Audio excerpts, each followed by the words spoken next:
In the oppressive heat of June 1716, 14 of South Carolina's most powerful plantation owners gathered at the Grayfield estate, expecting a routine meeting of the Rice Council. They were the elite men who shaped the colony's economy and politics, treating their enslaved workers as mere tools for profit. None of them left the estate alive. 3 days later, authorities uncovered a scene that shook the colony to its core. Charred remains arranged in a perfect circle around a massive coal furnace, hands bound with iron shackles, mouths stuffed with raw cotton. The only witness was Esperanza de Lima, a slave woman found calmly sharpening kitchen knives in the estate's kitchen, humming a Portuguese lullaby. When questioned, she offered just one cryptic phrase in halting English: "Justice burns slower than coal, but burns complete."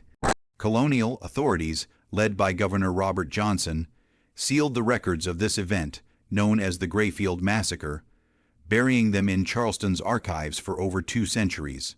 What follows is the chilling account of Esperanza de Lima as calculated act of vengeance, a story of rage, resilience, and retribution that reshaped how the colony viewed its enslaved population. The story begins 15 years earlier, in 1701, in the bustling port of Charleston, South Carolina. The colony thrived on the labor of enslaved Africans toiling in the rice fields along the coastal lowlands. Among the wealthiest planters was Edmund Grayfield, a towering man with pale blue eyes and a reputation for unmatched cruelty. His 3,000-acre Grayfield estate was a place of dread, whispered about in slave quarters as a hell where people either died or were broken within a year. In September 1701, a Portuguese slave ship, the Santa Maria, docked in Charleston Harbor with 180 captives from Angola. Among them was a young woman about 20 years old, whom Grayfield purchased for 42 and named Esperanza de Lima. To the colonists, she was just another slave, but her intricate tribal scarification hinted at a royal lineage they could not comprehend. Esperanza was the daughter of a village chief, trained in strategy, negotiation, and the use of herbs, poisons, and human psychology, skills dismissed by her captors as witchcraft. She had watched Portuguese raiders destroy her village, kill her father, and enslave her people, and every white face she saw carried the weight of that betrayal. At Grayfield Estate, Esperanza was assigned as a house slave, replacing an older woman who had died under suspicious circumstances, likely beaten to death for a minor mistake. From her first day, Esperanza began a 15-year campaign of silent observation. She learned English quickly, but feigned ignorance to avoid suspicion. She memorized every detail of the plantation's operations, every cruelty inflicted, every name dropped in hushed conversations.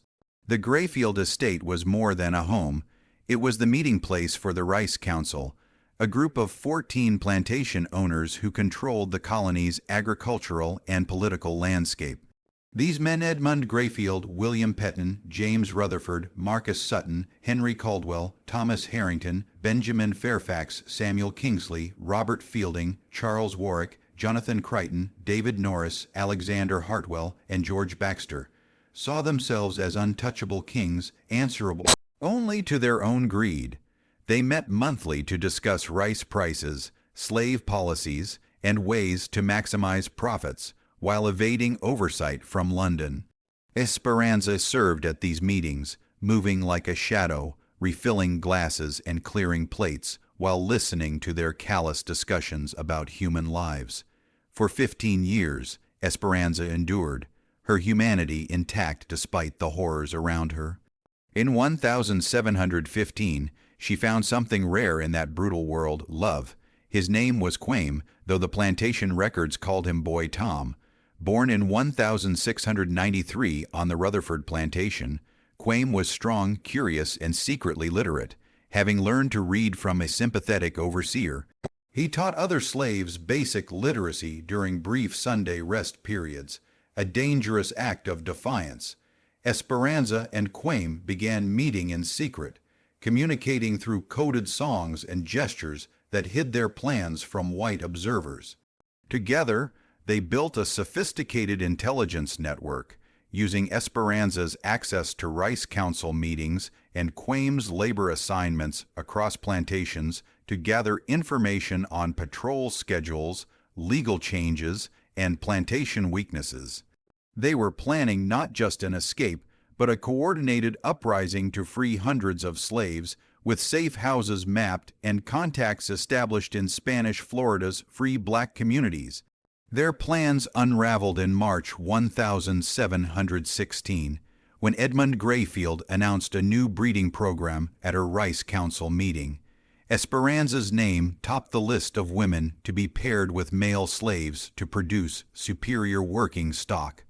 The announcement shattered her hope. Being moved to a breeding compound would sever her contact with Quame, collapse their network, and reduce her to a tool for producing more slaves. That night, beside a fallen cypress tree in the rice fields, she told Quame of Grayfield's plan. He urged her to flee with him to Spanish Florida, where a trader could smuggle them to safety, but Esperanza refused. "Running saves us," she said in Portuguese, "but changes nothing for our people. These men will continue their evil. More ships will arrive. More families will be destroyed." She had spent 15 years studying the Rice Council's patterns, their secrets, their vulnerabilities. She saw one chance to strike a blow that would echo through history, to make the masters fear the enslaved. Over the next 2 weeks, Esperanza and Quame devised a plan blending intelligence, psychological warfare, and tactical precision. Esperanza would exploit the Rice Council's June 23, 1716 meeting, when all 14 members would be in one place, their arrogance making them careless about security. Quame handled logistics, securing materials and alibis for sympathetic slaves. The plan centered on the estate's massive coal furnace, an 8-foot, all British, imported beast capable of reaching 20 degrees F. Esperanza had studied its operation for months, learning to control its temperature and airflow. She stockpiled coal under the pretense of preparing for expanded cooking operations, unnoticed by overseers. 3 days before the meeting, Esperanza learned devastating news. Quame had been sold to James Rutherford for $60, to be transferred the morning after the Rice Council meeting. Her window was closing. That night, she met Quame for the last time by the cypress tree. He begged her to escape, but her resolve was unbreakable. "These men believe they are gods." She told him, "Tomorrow, I will show them they are wrong. I will show them we are human beings, not animals." Quame, recognizing her determination, helped refine the final details. On June 22, Esperanza began her preparations. She inventoried the kitchen, noting iron shackles and chains stored for punishing slaves. She ensured other slaves would be absent during the critical moment, maintaining the appearance of normal operations. At dawn, she began stoking the coal furnace, gradually raising its temperature to lethal levels while appearing to prepare for the meeting. By noon on June 23, the Rice Council members arrived. Marcus Sutton came early, as always, to discuss private business with Grayfield. William Petton arrived with armed overseers, James Rutherford with his silver-mounted pistols, Henry Caldwell in his ostentatious carriage. Each man was greeted with ceremonial courtesy, oblivious to the trap being set. At 2:00 p.m., the meeting began in Grayfield's opulent dining room, the oak table gleaming under candlelight. Esperanza served with her usual efficiency, listening as the men discussed rice prices and their brutal, incentive-based management systems. William Petton bragged about rewarding productive slaves with scraps while punishing laggards. James Rutherford boasted of using family separations to enforce compliance. The conversation grew more depraved as the evening wore on, with Marcus Sutton describing a torture cage that cooked slaves in the sun, and George Baxter proposing a scheme to sell older slaves to Spanish colonies for profit. Esperanza's rage solidified as she realized these men's cruelty knew no bounds. At 9:47 p.m., As the men relaxed with brandy and tobacco, Esperanza acted. She had laced the brandy with a herbal mixture learned from her grandmother that induced unconsciousness within minutes. One by one, the men succumbed, George Baxter first, then William Petton, James Rutherford, and finally Edmund Grayfield, who collapsed mid-sentence. Working swiftly, Esperanza secured each man with iron shackles and ropes, the same restraints used on slaves. She spoke to them in Portuguese, Spanish, and English, recounting their crimes as she bound them.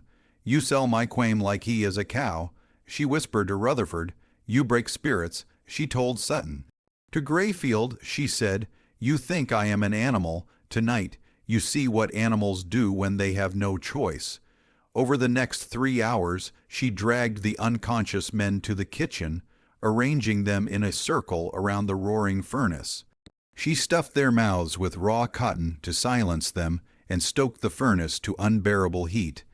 As dawn broke on June 24, the men began waking, disoriented and terrified, bound and helpless in the scorching kitchen. Esperanza sat in a corner, sharpening knives, her calm presence amplifying their fear. "Good morning, gentlemen," she said in clear English, revealing her fluency. "I have served your meetings for 15 years. I have heard you discuss my people like cattle. Today, you learn what it feels like to be powerless." She walked the circle, addressing each man by name, recounting their specific cruelties. Sutton's seasoning techniques, Rutherford's family separations, Grayfield's monstrous profiteering. The men's muffled screams filled the air as they realized their fate. Esperanza began her torture, using heated iron rods from the furnace to burn non-lethal areas, mimicking the branding they inflicted on slaves. She read from Grayfield's ledger, detailing the sale and suffering of slaves like Caesar and Rebecca, forcing the men to confront their atrocities. The kitchen's temperature soared past 130 degrees F, pushing the men toward heat stroke, but Esperanza kept them conscious with wet cloths and water, ensuring they felt every moment of agony. As evening fell, she dragged the men closer to the furnace, positioning them to slowly cook in its radiant heat, a method inspired by Sutton's own torture cage. She recounted their victims' stories, ensuring they understood their deaths were retribution for their choices. By midnight, the last man, Edmund Grayfield, succumbed, whispering a futile plea for mercy. Esperanza's final words to him were, "You are just a man who chose to be evil. Now you pay the price." On June 25, the other slaves discovered the horrific scene.